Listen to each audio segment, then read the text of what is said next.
Dollar रुपया जो है उसका चार्ट देखें तो हम घूम रहे हैं वही 79 80 79 80 79 80।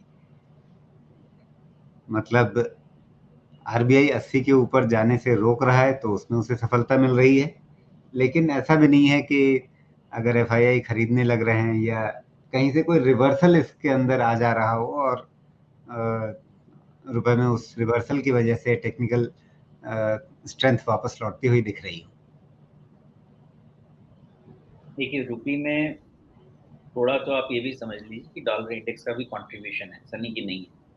110 के पास वो बहुत स्ट्रगल कर रहा है, वहां से नहीं निकल पा रहा, इसलिए भी साथ में प्रॉब्लम हमारा इंडियन रुपी को भी सपोर्ट है। अभी थोड़ी सी दिक्कत है। दिक्कत ये है कि एक जो रुपी डॉलर का 79.9 का जो प्रॉब्लम है ना, इसके ऊपर अगर क्लोज होती है ना फिर से, तो सॉरी, तो फिर उस केस में रुपी डेप्रिशिएट फिर से करने लगेगा। मुझे थोड़ा सा वहां पे एक डाउट आ रहा है, जो कि अगले 2 दिन के पहले कंफर्म नहीं कर पाऊंगा मैं। तो 79.9 के ऊपर रुपी को नहीं जाना चाहिए अगेंस्ट डॉलर। वहां पे जाता है तो फिर आरबीआई को फाइट थोड़ा तेज करना पड़ेगा, जैसा मुझे देख के लगता है। और रेस्पाइट 79.25 के पहले नहीं। तो नेट में आप इसको ऐसे मान के चलते हैं कि अभी भी रेंज खत्म नहीं हुआ है। 79.25 टू 80 थोड़ा लिबरल होके ले लेते हैं ये रेंज। ये रेंज जब तक नहीं क्लियर होगा, तब तक ना रुपी पे बहुत प्रेशर आएगा और ना ही डॉलर पे बहुत प्रेशर आएगा अगेंस्ट रुपी। ये चीज क्लियर दिख रही है मुझे। जी, तो इसका असर हमारे यहाँ इक्विटी पर क्या होना है? देखिए, इक्विटी पे ऐसा नहीं कि सिर्फ यही फोर्स काम कर रहा है। एक तो हम जब रुपी की असेसमेंट करते हैं, ठीक है, डॉलर एक रिजर्व करेंसी है, हमारे मेजर ट्रेड्स हैं, सब कुछ ठीक है जितना हम कहानी बता सकते हैं। लेकिन रुपी हम और भी ट्रेड करते हैं ना, अभी करेंसी और भी हैं दुनिया में, तो उनके अगेंस्ट तो हम ठीक ठाक हैं, हमको तो कोई दिक्कत नहीं है। तो मुझे बहुत ज़्यादा अभी करेंसी से इंडिकेशन नहीं लेना है, अनलेस 80 के ऊपर का डेंजर रियल डेंजर में बदल जाए। वो आ गया तो हम ही नहीं, अक्रॉस द ग्लोब फिर से थोड़ी प्रॉब्लम हो जाएगी। अभी उसको प्रीएम्प्ट नहीं करना है। हमें ध्यान रखना है मेन कि हमारा जो मेन मार्केट बढ़ा है, 2 कारण से बढ़ा है। एक तो कि ओवरऑल हमारे फॉरेन इंस्टीट्यूशनल इन्वेस्टर्स को, एफपीआई फ्लो को, हमारे कॉर्पोरेट प्रॉफिटेबिलिटी पे भरोसा है, हमारे ग्रोथ पे भरोसा है। तो वहाँ पे ध्यान रखना है कि वहाँ पे कोई डेंट नहीं आए। दूसरी चीज़, वहाँ पे एफआईआईज़ का व्यू चेंज नहीं होना चाहिए। तो ये 2 अगर नहीं होता है, तो मोस्ट लाइकली हमें वहाँ से कोई टेंशन नहीं आएगा। अभी मैं यील्ड वगैरह को फैक्टर नहीं कर रहा हूँ, बिकॉज़ मोस्टली सब कुछ रेंज बाउंड ही दिख रहा है। हालाँकि यूएस का यील्ड थोड़ा-सा 3.5 के ऊपर परेशान कर सकता है 10 ईयर्स, लेकिन अभी वहाँ पे मैं नहीं जा रहा। मेन मैं फ़ोकस इसलिए कर रहा हूँ एफआईआईज़ पे, एफपीआई पे, बिकॉज़ ये जो पूरी रैली, जो बैंकिंग रैली ट्रिगर हुई है, ये ट्रिगर हुई है एफआईआई बाइंग के बेसिस पे। तो जब तक वहाँ पे बहुत थ्रेट नहीं आ जाता है, हमें कुछ भी और फिलहाल देखने घबराने की ज़रूरत नहीं है। 2 चीज़ पे फ़ोकस करना है। विदिन 15 डेज़ हमारे रिज़ल्ट शुरू हो जाएँगे, और 15-17 डेज़ रिज़ल्ट शुरू हो जाएँगे, और इस लेवल पे एफआईए का डिस्कम्फ़र्ट थोड़ा दिख रहा है। अगर ये डिस्कम्फ़र्ट मैनेज हो गया, यहाँ पे कोई दिक्कत नहीं है। थोड़ा बहुत करेक्शन हो जाए तो हेल्दी मान के चलिए। फ़ोकस कीजिए सिर्फ़ एफआईआई फ्लो पे फिलहाल, और अपना कुछ मैक्रो इकोनॉमी पे आते हैं।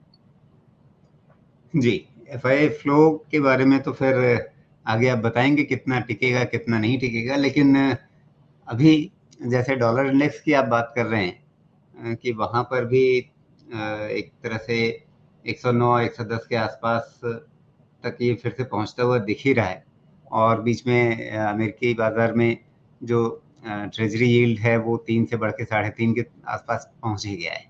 तो इसका भी डॉलर इंडेक्स पर असर आएगा। तो जब डॉलर इंडेक्स पर असर आएगा तो उसका रुपए पर असर आएगा। रुपए पर असर आएगा तो आरबीआई को फिर से जोर लगाना पड़ेगा। इन सब का अगर एक मिक्स करके, मतलब सब चीज़ों का निचोड़ निकाल करके आप बताना चाहें तो वो हमारे लिए क्या है?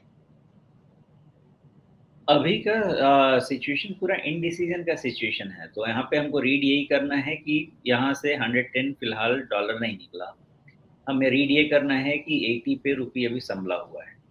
एक जो डॉलर इंडेक्स में मुझको अभी दिख रहा है वो यही दिख रहा है कि थोड़ी शॉर्ट कवरिंग का सिचुएशन है यहाँ पे, लेकिन फिर भी 110 का चैलेंज निकलना इतना आसान नहीं है सस्टेन बेसिस पे। तो डॉलर इंडेक्स यील्ड अभी भी बढ़ने के बाद भी है।